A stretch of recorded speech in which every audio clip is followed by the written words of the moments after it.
Hello दोस्तों। ध्रुवीन ध्रुवीन career academy में आपका स्वागत है।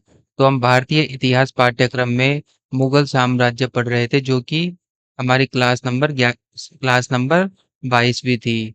तो हमने मुगल साम्राज्य के पार्ट वन में बाबर, हुमायूं और शेरशाह सूरी के बारे में पढ़ा था। अब हम पार्ट टू स्टार्ट करेंगे, जो कि अकबर से स्टार्ट होगा।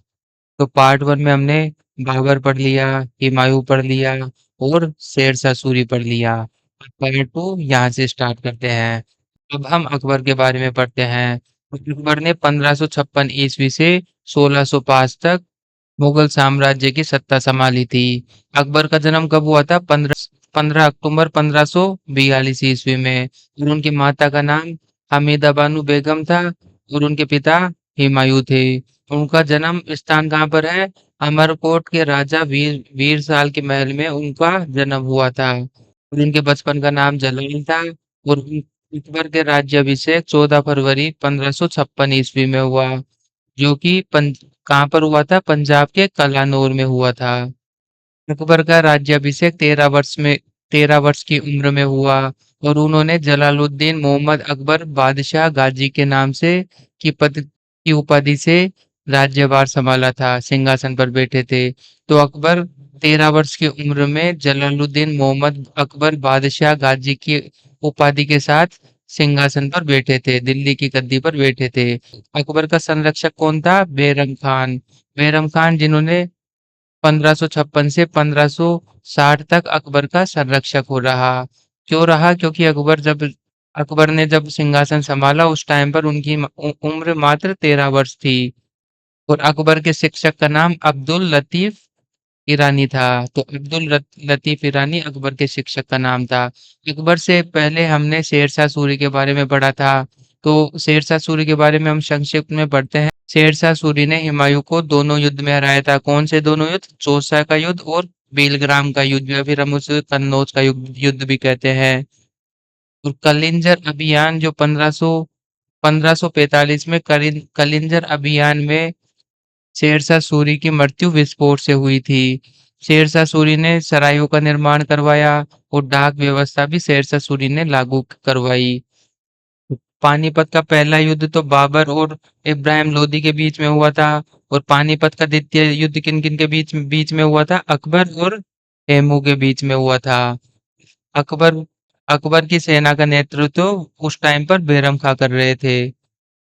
1564 ईस्वी में जजिया कर अकबर ने समाप्त किया। 1582 ईस्वी में दीन ए इलाही की शुरुआत की और फतेहपुर सीकरी और बुलंद दरवाजा का निर्माण अकबर ने करवाया था। इन सब चीजों के बारे में हम नीचे पढ़ेंगे। तो अकबर के बारे में स्टार्ट करते हैं।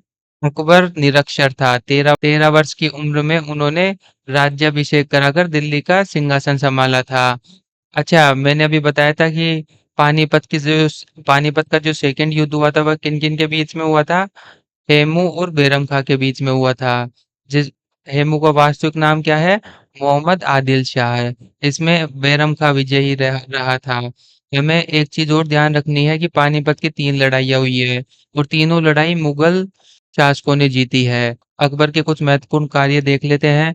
1500 1562 ईस्वी में अकबर ने दास प्रथा का अंत किया। 1562 ईस्वी में अकबर की हरमदल से मुक्ति हुई। 1563 ईस्वी में तीर्थ यात्रा कर समाप्त किया। 1564 ईस्वी में जजिया कर समाप्त किया।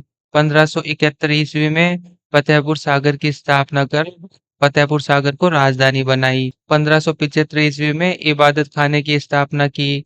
1579 ईस्वी में मजहर की घोषणा की। और 1580 ईस्वी में दहसाला प्रणाली लागू हुई। अकबर के कार्यकाल में किसके द्वारा? टोडरमल के द्वारा। तो दहसाला प्रणाली टोडरमल ने 1580 में लागू की थी। 1582 में दीन ए इलाही की घोषणा की। दीन ए दीन ए इलाही धर्म को एकमात्र हिंदू ने अपनाया था और उसका क्या नाम था? बीरबल था, जो कि अकबर के नौ रत्न में से एक था। 1583 ईस्वी में इलाही संवत की शुरुआत अकबर ने की। तो इस तरीके से अकबर के कुछ महत्वपूर्ण कार्य है, इसको एक बार और फटाफट देखते हैं। 1562 में दास प्रथा का अंत हुआ।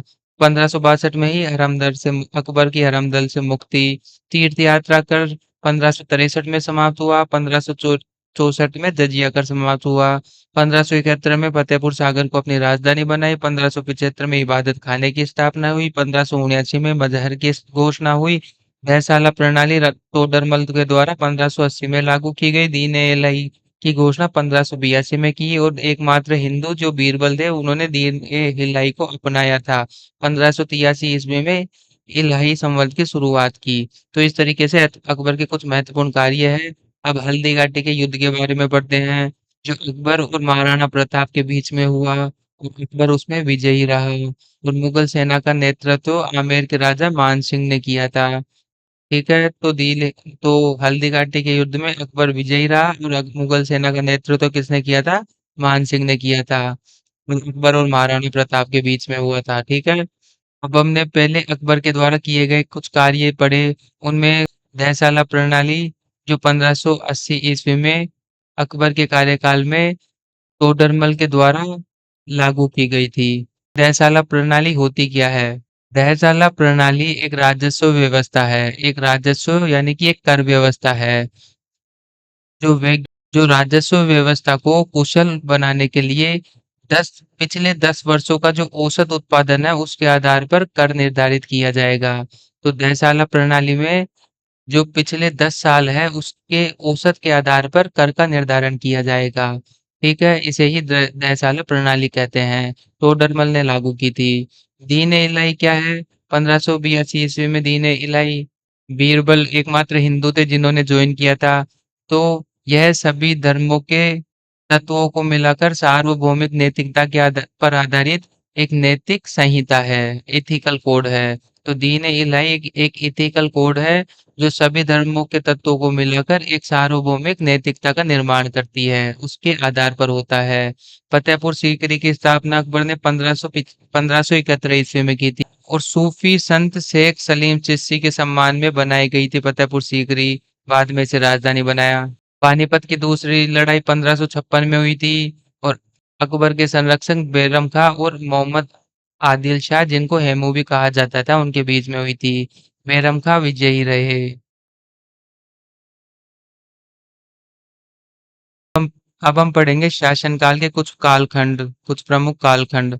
देखो 1560 से 1562 के बीच में का जो टाइम पीरियड था वह है पेटीकोट शासन का था, जिसमें माहम गंगा जिन्होंने अकबर का पालन पोषण किया था उनका अकबर पर काफी प्रभाव था, तो उनके डिसीजन अकबर मानते थे। ठीक है। तो पेटीकोट शासन कब था? 1560 से 1562 के बीच में। पेटीकोट शासन को माहम गंगा काल भी कहा जाता था और माहम गंगा अकबर की दाई थी जिनके आदेश अकबर माना करता था। और फिर 1562 के बाद में अकबर ने पूर्णतः सत्ता संभाली थी। अब हम पढ़ेंगे प्रशासनिक और धार्मिक सुधार के बारे में। उसमें पहला आता है जब्ती प्रणाली। ये क्या होता है? जब्ती प्रणाली अकबर के शासनकाल में प्रचलित थी और यह प्रणाली कृषि योग्य भूमि की माप और पिछले 10 वर्षों की औसत मूल्यों पर आधारित थी। जिस तरीके से हमने दहसाला प्रणाली पढ़ी थी कि पिछले पिछले 10 वर्ष के औसत उत्पादन के आधार पर कर व्यवस्था को दहसाला प्रणाली कहते हैं। उसी प्रकार से जब्ती प्रणाली कृषि योग्य भूमि की माप और पिछले 10 वर्षों की औसत मूल्यों पर आधारित थी। ठीक है। तो कृषि योग्य भूमि का मेजरमेंट और पिछले 10 वर्षों की औसत मूल्यों पर आधारित थी, जिसे दहसाला कहा जाता है, उस पर आधारित थी। मनसबदारी क्या होता है? मनसबदारी प्रथा क्या होती है? 1573 और 74 में लागू की गई। यह व्यवस्था दो रैंकों पर आधारित थी। पहली रैंक थी जात और दूसरी रैंक थी सवार। जात यानी कि व्यक्तिगत पद या फिर रैंक का को जात कहा जाता था और सवार का मतलब उन सवारों की संख्या। सेना की दक्षता दिखाने के लिए दाग और चेहरा प्रणाली शुरू की गई थी। दाग और चेहरा प्रणाली सेना की दक्षता दिखाने के लिए शुरू की गई थी और अकबर पर जैन आचार्य हरि विजय सूरी का प्रभाव था। तो हरि विजय सूरी को अकबर ने जगत गुरु की उपाधि दी थी और इनके बारे में कहा जाता था कि अकबर अक्सर इनकी कुटिया में आया करते थे इनका भजन को सुनने के लिए। और लेकिन हरिविजय सुरभि कभी अकबर के दरबार में नहीं गए अपने भजन को गाने, क्योंकि इनका कहना था कि वह सिर्फ ईश्वर की याद में भजन गाते हैं। तो इनको अकबर ने जगत गुरु की उपाधि दी। और इन्हीं के प्रभाव से अकबर ने कुछ समय तक पशु हत्या पर रोक लगाई थी। ठीक है। अब हम अकबर के साम्राज्य में साम्राज्य विस्तार और उनके निर्माण कार्य के बारे में पढ़ेंगे। 1591 ईस्वी में खानदेश की विजय। और खानदेश दक्षिण भारत का प्रवेश द्वार था। तो अकबर ने 1591 में खानदेश पर विजय प्राप्त की। और अकबर ने सम्राट की उपाधि कब ग्रहण की? दक्षिणी विजय के बाद। दक्षिण विजय के बाद अकबर ने सम्राट की उपाधि ग्रहण की। अकबर के प्रमुख निर्माण, उसमें से कुछ महत्वपूर्ण किले आते हैं जो आगरा का किला, लाहौर का किला, इलाहाबाद का किला, ये अकबर ने बनवाए। और इनमें बलुआ लाल पत्थर का उपयोग किया गया। भारतीय स्थापत्य कला का सुंदर संगम भी अकबर के काल को ही कहा जाता है। तो आगरा का किला, लाहौर का किला और इलाहाबाद के किले में बलुआ लाल पत्थर का उपयोग किया गया है। फतेहपुर सीकरी, अकबर ने अपनी राजधानी फतेहपुर सीकरी किसके सम्मान में निर्मित करवाई? सूफी संत सलीम चिश्ती के सम्मान में। बुलंद दरवाजा का निर्माण जो फतेहपुर सीकरी में है, अकबर ने करवाया था। कब करवाया था? गुजरात विजय के उपलक्ष्य में फतेहपुर सीकरी में बुलंद दरवाजा का निर्माण करवाया था। और यह दुनिया का सबसे ऊंचा दरवाजा है जो लाल और पीले बलुआ पत्थर से बना हुआ है। ठीक है। हुमायूं का मकबरा, जिसे यूनेस्को वर्ल्ड हेरिटेज साइट भी कहा जाता है, यह फारसी और भारतीय वास्तुकला का संगम है। और इसका दोहरा गुंबद शैली ताजमहल का पूर्वगामी भी कहा जाता है। तो हुमायूं के मकबरा को ताजमहल का पूर्वगामी भी कहा जाता है। इसका निर्माण भी अकबर ने करवाया था। अकबर के नवरत्न के बारे में पढ़ते हैं। उनमें सबसे पहले हम पढ़ेंगे तानसेन के बारे में। तानसेन एक संगीतकार थे जिनको अकबर ने कंठाभरण वाणी विलास भी कहा है। अबुल फजल, जिन्होंने अकबरनामा लिखी। अकबरनामा को आईन अकबर भी कहा जाता है। अकबरनामा की रचना किसने की? अबुल फजल ने की। फिर आते हैं बीरबल, जिनका बचपन का नाम महेश दास था। अकबर के दरबार में कुशल प्रशासक थे। और इन्हें अकबर ने कविराज और राजा की उपाधि दी। तो अकबर ने बीरबल को कविराज और राजा की उपाधि दी। फिर आते हैं भगवान दास, जो अकबर के मनसबदार थे। अमीर उल उमरा की उपाधि इन्हें अकबर ने दी। अमीर उल उमरा किसको बोला जाता है? भगवान दास को। और मान सिंह भी अकबर के दरबार में मनसबदार थे। और फिर आते हैं मुल्ला दो प्याजा, जो कि मुल्ला दो प्याजा हंसी ठिठोली और चुटकुले सुनाने में माहिर थे। टोडरमल टोडरमल को अकबर ने वित्त मंत्री बनाया, जिन्होंने दहशाला बंदोबस्त प्रथा लागू की थी। कब की थी? 1582 में। दहसाला का क्या मतलब होता है? कि पिछले 10 वर्षों का जो औसत उत्पादन है उसके आधार पर कर व्यवस्था लागू की जाएगी। तो यह दहसाला प्रणाली टोडरमल ने लाई थी। वित्त मंत्री थे अकबर के। और उससे पहले यह शेरशाह के दरबार में रहते थे। फेजी, जो कि अबुल फजल के भाई थे, वह अकबर के राजकवि थे। और अबुल फजल ने अकबरनामा या फिर आईन अकबरी की रचना की थी। फिर आते हैं लास्ट में अब्दुल रहीम खान खाना, जो अकबर के हिंदी कवि थे। तो इस तरीके से अकबर के नौ रत्न के पास अपने हिसाब तो इस तरीके से अकबर के 9 रत्न थे जिन अलग-अलग उपाधि दे रखी थी और सबका कार्य अलग-अलग था। अब हम पढ़ेंगे भूमि सुधार। अकबर ने भूमि संबंधी सुधारों का श्रेय टोडरमल को दिया। और 1580 में दहसाला बंदोबस्त प्रणाली लागू की टोडरमल ने भूमि सुधार के लिए। यह एक 10 वर्षीय मूल्यांकन प्रणाली है जिसमें 10 वर्षों का औसत उत्पादन देखा जाएगा, उसी के आधार पर कर व्यवस्था लागू की जाएगी। ठीक है। फिर आता है सांस्कृतिक योगदान। अकबर के दरबार में तानसेन थे। और तानसेन एक महान संगीतकार थे, जिनको अकबर ने कंठाभरण वाणी विलास की उपाधि धारण दी थी। तो तानसेन की कुछ कृतियां प्रमुख है, मियाँ की मल्हार, मियाँ की टोडी और मियाँ सारंग। तानसेन की कुछ प्रमुख कृतियां थी जो कि अकबर के दरबार में रहता था। यूसुफ जाहियों के विद्रोह को दबाने के दौरान बीरबल की हत्या हुई थी 1586 ईस्वी में। अकबर ने अनुवाद विभाग की स्थापना की थी। अनुवाद विभाग में क्या होता था? जितने भी ग्रंथ थे उन सबका अनुवाद होता था, क्योंकि अकबर निरक्षर था तो उन्हें ग्रंथ, वेद, उपनिषद इन शिक्षा उनको पढ़कर बताई जाती थी। तो अथर्ववेद, उपनिषद, भगवत पुराण, रामायण इन सब का अनुवाद यहाँ पर अनुवाद विभाग में होता था। और महाभारत का जो फारसी अनुवाद है, ये किसने किया था? शेख सुल्तान ने किया था। जो महाभारत के फारसी अनुवाद को हम रजमनामा भी कहते हैं। और रजमनामा एक युद्ध की पुस्तक है जिससे महाभारत का फारसी अनुवाद है। अकबर का काल हिंदी साहित्य का स्वर्ण काल माना जाता है। देखो, अकबर का काल हिंदी साहित्य का स्वर्ण काल हो गया। जहांगीर का काल चित्रकला का काल हो गया। और शाहजहां का काल स्थापत्य का काल हो गया। और हम इनके बारे में नीचे पढ़ेंगे। तो अकबर का काल हिंदी साहित्य का स्वर्ण काल कहा जाता है। इस काल में रहीम जैसे प्रमुख कवि सक्रिय थे। और नरहरि को अकबर ने महापात्र की उपाधि दी थी। तो महापात्र की उपाधि नरहरि को अकबर ने दी थी। अकबर के नवरत्न में से एक फैजी था, जो कि अकबर का राजकवि था। और फैजी के बड़े भाई का क्या नाम था? अबुल फजल, जिन्होंने अकबरनामा की रचना की थी। फैजी ने इबादत खाना शुरू करने में अकबर की मदद की थी। 1575 ईस्वी में फतेहपुर सीकरी की स्थापना की। फैजी अनुवाद विभाग के प्रमुख थे। और इबादत खाना धार्मिक प्रवचन का स्थल था।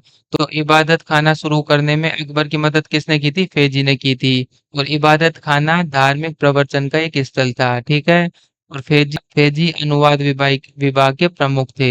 हमने अभी अनुवाद विभाग पढ़ा था, उसमें महाभारत का फारसी में अनुवाद किसने किया था? शेख सुल्तान ने किया था।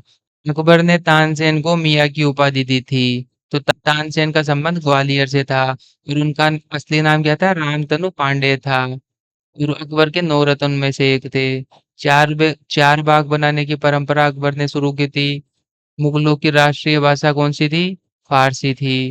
अकबर नगारा बजाते थे, उन्हें नगारा बजाने का शौक था। यह एक वाद्य यंत्र है जो अकबर बजाते थे। और भित्ति चित्रकारी अकबर के समय शुरू हुई थी। भित्ति चित्रकारी किसके समय शुरू हुई थी? अकबर के समय शुरू हुई थी। और तुलसीदास अकबर और महाराणा प्रताप के समकालीन थे। 1576 ईस्वी में हल्दी घाटी का युद्ध हुआ था। तो उस टाइम पर तुलसीदास उसी टाइम के थे। ठीक है। अकबर और महाराणा प्रताप के समकालीन थे। जजिया कर अकबर ने समाप्त कर दिया था। 1564 ईस्वी में जजिया कर अकबर ने समाप्त कर दिया था। यह कर किसने लगाया था? फिरोज शाह तुगलक। हमने दिल्ली सल्तनत के बारे में पढ़ा। तो दिल्ली सल्तनत में ब्राह्मणों पर जजिया कर फिरोज शाह तुगलक ने लगाया था। अकबर की मृत्यु 1605 ईस्वी में हुई थी। और अकबर का मकबरा कहाँ पर है? सिकंदरा में है, जो कि आगरा में है। तो आगरा के सिकंदरा में अकबर का मकबरा है। अब हम पढ़ेंगे भू राजस्व भूमि प्रकार के बारे में। तो भूमि अलग अलग प्रकार की होती है। उसमें सबसे पहले होती है पोलज भूमि, जहाँ पर हर साल खेती होती है। सबसे उपजाऊ भूमि होती है और यहाँ पर लगान पूरा वसूला जाता था। प्रति भूमि, यहाँ पर 1 या 2 साल, यहाँ पर हर वर्ष खेती नहीं होती है। 1-2 साल के लिए खाली होती है, फिर उसके बाद खेती होती है। तो उर्वरकता प्राप्त करने के लिए खाली छोड़नी पड़ती है भूमि को। मतलब 1 या 2 साल के लिए खाली छोड़ दो, फिर तीसरे साल खेती कर लो। फिर 1-2 साल के लिए खाली छोड़ दो, फिर खेती कर लो। जब खाली छोड़ते हैं तो उस मिट्टी की उर्वरकता बढ़ जाती है। प्रति भूमि में खेती वाले वर्ष में ही लगान लगता था और वह लगान भी कम होता था। फिर उसके बाद आता है चाचर। चाचर बहुत ज्यादा अनुपजाऊ खेती, यहाँ पर बहुत ज्यादा अनुपजाऊ खेती होती थी।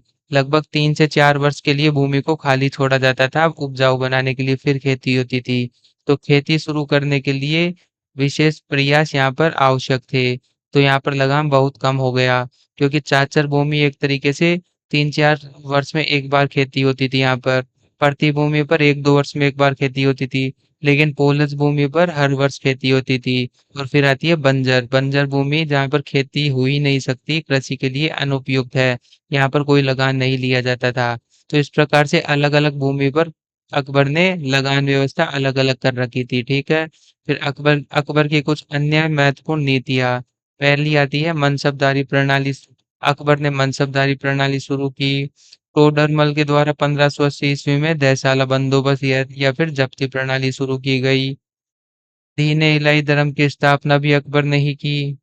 जिसमें बीरबल एकमात्र हिंदू थे जिन्होंने यह धर्म ज्वाइन किया था। और दीन ए इलाही धर्म सभी धर्मों में से अच्छी अच्छी चीजें लेकर एक अपना ही एक इथिकल कोड ऑफ कंडक्ट बनाया जाना, इसे दीन ए इलाही धर्म कहा जाता है। और अकबर ने फतेहपुर सीकरी की स्थापना की और इसे अपनी राजधानी बनाई। तो किसके सम्मान में फतेहपुर सीकरी की स्थापना हुई? एक सलीम चिश्ती, इनके सम्मान में अकबर ने फतेहपुर सीकरी की स्थापना की। अब हम अकबर के बाद में जहांगीर के बारे में पढ़ेंगे। तो 1605 में अकबर की मृत्यु हो गई थी और जहांगीर ने राजगद्दी संभाली थी। तो 1605 से 1627 का जो कार्यकाल था वह जहांगीर का कार्यकाल था। जहांगीर का जन्म कब हुआ था? 1569 ईस्वी में हुआ था। और अकबर का उत्तराधिकारी बना, इसके बचपन का नाम क्या था? सलीम था। जहांगीर के बचपन का क्या नाम था? सलीम था। जहांगीर द्वारा शुरू की गई तुझुके जहांगीरी नामक आत्मकथा का श्रेय किसको जाता है? मोहतमिम खां को जाता है। तो तुजुक ए जहांगीरी जो जहांगीर की आत्मकथा थी वह फारसी भाषा में लिखी गई थी। और किसने लिखी थी? मोहतमिम खां ने लिखी थी। जहांगीर का पहला विवाह मानबाई के साथ हुआ, जिनको जहांगीर ने शाह बेगम की उपाधि दी थी। तो मानबाई को शाह बेगम जहांगीर ने उपाधि दी थी। जहांगीर ने न्याय की जंजीर जिसमें 60 घंटियां है वह आगरा किले के पीछे यमुना के तट पर लगाई थी। तो यमुना तट पर आगरा का जो किला है उसके पीछे यमुना नदी है, वहां पर न्याय की जंजीर बनवाई थी जो सोने की जंजीर थी और उसमें 60 घंटियां थी। और जहांगीर के गुरु का क्या नाम था? अब्दुल रहीम खान खाना। अब्दुल रहीम खान खाना जहांगीर के गुरु का नाम था। और अब्दुल रहीम खान खाना अकबर के नवरत्न में से एक थे। इन्हें अकबर के दरबार में हिंदी कवि के पद पर थे। ये अकबर के दरबार में हिंदी कवि थे। मेरे यहाँ पे इस पीडीएफ के इस पेज में कुछ दिक्कत है। यहाँ पर चीजें सही नहीं लिखी हुई है, तो मैं आपको जब चीजें प्रोवाइड करवाऊंगा या पीडीएफ प्रोवाइड करवाऊंगा तो मैं सारी चीजें करेक्ट वे में सही करके दूंगा, ठीक है? तो आप मेरी सिर्फ आवाज सुनिए ताकि आपको कॉन्सेप्ट क्लियर हो सके। यहाँ पर कुछ एरिया में ही दिक्कत है, बाकी सारा कंप्लीट है, ठीक है? तो जहांगीर ने गु- सिख के जो छठे गुरु थे, गुरु अर्जुन देव, इनको मृत्युदंड दिया था, इनको फांसी की सजा दी थी, जहांगीर ने दी थी। ठीक है। अब हम मेहरुन्निसा जिन्हें नूरजहां कहा जाता है उसके इतिहास के बारे में समझते हैं। मेहरुन्निसा मेहरुन्निसा का विवाह अली कुली बेग के साथ हुआ जिसे जहांगीर ने शेर शेर अफगान की उपाधि दी। और अली कुली बेग की मृत्यु के बाद मेहरुन्निसा अकबर के दरबार में सलीमा बेगम की सेवा में नियुक्त की गई। तो अकबर के दरबार में सलीमा बेगम थी, उनकी सेवा में मेहरुन्निसा को नियुक्त किया गया था। और नवरोज त्योहार पर जहांगीर ने मेहरुन्निसा को पहली बार देखा था और उसके सौंदर्य से इतना प्रभावित हुआ कि उसने उससे प्रपोज कर दिया। तो उनका ब्याह हो गया, उनकी शादी हो गई। शादी के बाद शादी के बाद जहांगीर ने मेहरुन्निसा को नूरजहां की उपाधि दी और नूरजहां के लिए जहांगीर ने नूर महल बनवाया था। जहांगीर के काल में चांदी के सिक्के भी चलवाए गए थे। तो चांदी के सिक्के जहांगीर के काल में चलवाए गए थे और जहांगीर ने गियास बेग को इत्माद उद दौला की उपाधि दी। ध्यान रखना, गियास बेग नूरजहां के पिताजी थे। तो गियास बेग को इत्माद उद दौला की उपाधि जहांगीर ने दी थी। जहांगीर के काल को चित्रकला का स्वर्ण युग भी कहा जाता है। जहांगीर और इसमें प्रमुख चित्रकार कौन थे? उस्ताद मंसूर और अबुल हसन। उस्ताद मंसूर एक पक्षी का नाम है और अबुल हसन व्यक्ति है, ठीक है? तुजुक ए जहांगीरी किसने लिखी थी? मोहतमिम खां ने लिखी थी, फारसी भाषा में लिखी थी, जो कि जहांगीर की आत्मकथा है। यह जहांगीर के विचारों का प्रमुख स्रोत है। जहांगीर के दरबार में ब्रिटिश दूत सर थॉमस रो आए थे, जो कब आए थे? 1615 ईस्वी में आए थे और इन्होंने व्यापारिक रियासतें हासिल की थी। और सर थॉमस रो से पहले कैप्टन हॉकिंस भी यहाँ पर आए थे जहांगीर के काल में 1608 में। तो उस टाइम पर इन कैप्टन हॉकिंस ने सूरत में फैक्ट्री लगाने के लिए जहांगीर से अनुमति लेनी चाहिए, लेकिन जहांगीर ने उस टाइम पर मना कर दिया। हालांकि फिर 1613 ईस्वी में सूरत में वापस से फैक्ट्री लगाने के लिए जहांगीर ने कैप्टन हॉकिंस को हामी भर ली थी। और 1615 में कौन आए थे? सर थॉमस रो आए थे, जिन्होंने 1615 से 1619 तक जहांगीर के दरबार में रहे और अंग्रेजों के लिए व्यापार संबंधित बहुत सारी छूटें यहाँ से उन्होंने हासिल की। इत्माद उद्दौला का मकबरा, इत्माद उद्दौला, हमने पढ़ा कि जहांगीर ने गियास बेग को इत्माद उद्दौला की उपाधि दी थी। तो नूरजहां ने अपने पिता के लिए यह मकबरा बनाया था, जो मुगल वास्तुकला में पच्चीकारी का प्रारंभिक उदाहरण है। पेट्राड्यूरा या फिर पच्चीकारी का प्रारंभिक उदाहरण है। जहांगीर को प्रकृति, पेड़ पौधे और जानवरों से लगाव था। इनके बारे में उसने अपनी आत्मकथा तुझु के जहांगीरी में विस्तार से वर्णन किया है। ठीक है। अली कुली बेग, जिनको जहांगीर ने शेख अफगान कहा। जहांगीर ने शेख अफगान किसको कहा? अली कुली बेग को। तो अली कुली बेग ने नूरजहां से शादी, उस टाइम पर नूरजहां का नाम मेहरुन्निसा था, लेकिन अली कुली बेग की मृत्यु के बाद मेहरुन्निसा अकबर के दरबार में आई और वहां पर सलीमा बेगम की सेवा में नियुक्त की गई। तो अकबर के दरबार में सलीमा बेगम की सेवा में नियुक्त की गई मेहरुन्निसा को। और वहीं पर नवरोज के त्योहार पर पहली बार जहांगीर ने मेहरुन्निसा को देखा और मेहरुन्निसा से फिर शादी कर ली। तो जहांगीर जहांगीर ने मेहरुन्निसा से शादी कर ली और उन्हें नूरजहां की उपाधि दी। तो मेहरुन्निसा को नूरजहां की उपाधि किसने दी? जहांगीर ने दी। और नूरजहां के लिए नूर महल जहांगीर ने ही बनवाया था। और नूरजहां और जहांगीर से जो संतान हुई उसका नाम तो था शहरयार। और नूरजहां और अली कुली बेग से जो संतान हुई उसका नाम था लाडली बेगम। तो एक तरीके से लाडली बेगम और शहरयार की माँ का नाम तो एक ही था, नूरजहां। लेकिन लाडली बेगम और शहरयार ने भी आपस में शादी की और वह पति पत्नी बन गए। नूरजहां की मां अस्मत बेगम, इन्होंने गुलाब से इत्र निकालने की विधि विधि खोजी। तो गुलाब से इत्र निकालने की विधि अस्मत बेगम ने खोजी। तो गुलाब के इत्र को इत्र ए रोज या फिर इत्र ए जहांगीरी भी कहा जाता है। जहांगीर अपने सख्त न्याय प्रशासन के लिए जाने जाते हैं। इसके लिए उन्होंने न्याय की जंजीर बनाई, जो आगरा के किले के पीछे यमुना के तट पर है, जिसमें 60 सोने की घंटियां हैं। तो न्याय की जंजीर किसने बनाई? जहांगीर ने। 1608 में कैप्टन विलियम हॉकिंस जहांगीर के दरबार में आए। फिर कौन से जहाज में बैठकर आए थे? हेक्टर जहाज में। और हेक्टर जहाज रेड ड्रैगन का ही पार्ट है।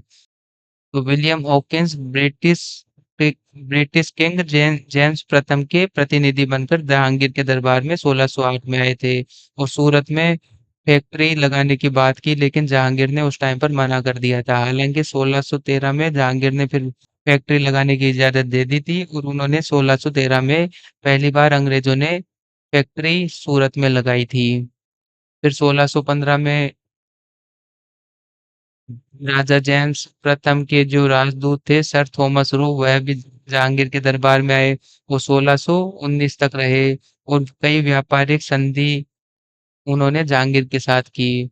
तो जहांगीर ने सूरत में अंग्रेजों को व्यापारिक बंदरगाह स्थापित स्थापित करने की अनुमति दी। कब दी थी? 1613 ईस्वी में।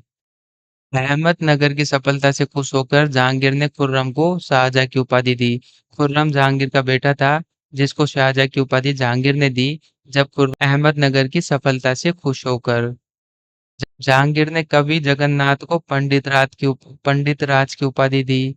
जो कवि जगन्नाथ है उस उनको पंडित